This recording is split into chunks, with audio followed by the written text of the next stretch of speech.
ചിറ്റൂർ അമ്പാട്ടുപാളയം ശ്രീദേവി മുത്തുമാര്യമ്മൻ ക്ഷേത്രത്തിൽ മാവിളക്ക് പൊങ്കൽ മഹോത്സവം ഭക്തി നിർഭരമായി.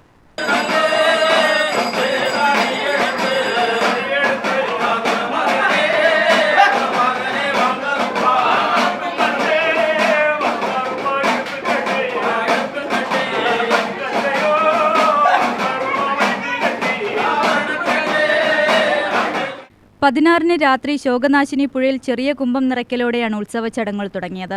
23-ന് രാവിലെ ശോകനാശിനി പുഴയിൽ തീർത്ഥം കൊണ്ടുവരൽ, തുടർന്ന് തീർത്ഥാഭിഷേകവും ദീപാരാധനയും ഉണ്ടായി. 11 മണിക്ക് പഞ്ചാരിമേളം, ശേഷം സർവാലങ്കാരത്തോടുകൂടി നടതുറക്കൽ എന്നിവയെ തുടർന്ന് വൈകുന്നേരം 5:30-ന് കറുപ്പസ്വാമി കമ്പത്തിന് പുറപ്പാട് ചടങ്ങുണ്ടായി.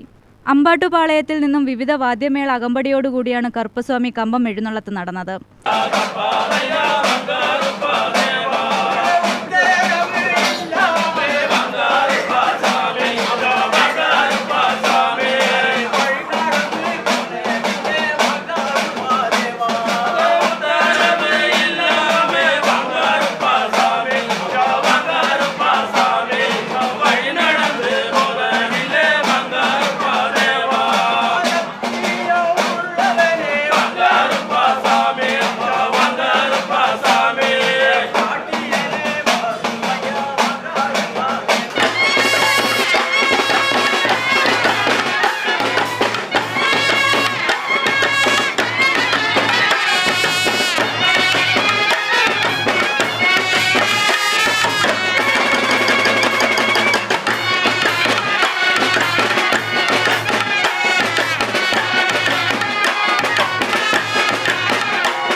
രാത്രി ശോകനാശിനി പുഴയിൽ വലിയ കുംഭം നിറയ്ക്കൽ പുറപ്പാട് നടന്നു. ചിറ്റൂർ അമ്പാട്ടുപാളയം ഉത്തരസർ സമുദായത്തിൻ്റെ ശ്രീദേവി മുത്തുമാര്യമ്മ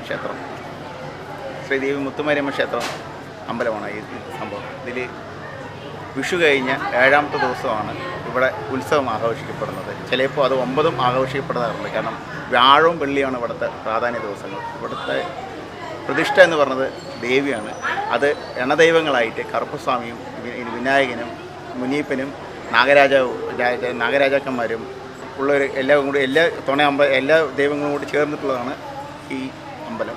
ചുരുങ്ങിയത് നൂറ്റാണ്ടുകളോളം പഴക്കമുള്ള പല കാരണവന്മാരായിട്ടുള്ള അമ്പലങ്ങൾ കൈമാറി ഇന്ന് പ്രസിഡൻ്റായിട്ട് നമ്മുടെ സെൽവരാജ് മാമനാണ് ഞങ്ങളുടെ ഇന്നത്തെ ഈ അമ്പലത്തിൻ്റെ കമ്മിറ്റിയിലത്തെ പ്രസിഡൻറ്റും. സെക്രട്ടറിയായിട്ട് ഞാനും ആണ് നിൽക്കുന്നത്. ഇതിന് ശേഷം ഇന്ന് ഈ പരിപാടിയോട് തുടക്കം കുറിക്കുന്ന കാലത്ത് തീർത്ത് കൊടുക്കാൻ പോകാൻ ശോകനാശിനിലേക്ക് പോയി വന്ന് അമ്മയെ അലങ്കരിച്ച ശേഷം ഉച്ചയ്ക്ക് അലങ്കാര പൂജ നടത്തുകയും വൈകുന്നേരം ഈ 5:30-ക്ക് കമ്പം എഴുന്നള്ളത്തിന് പോയിട്ട് വരികയും. UTV news, Palakkad.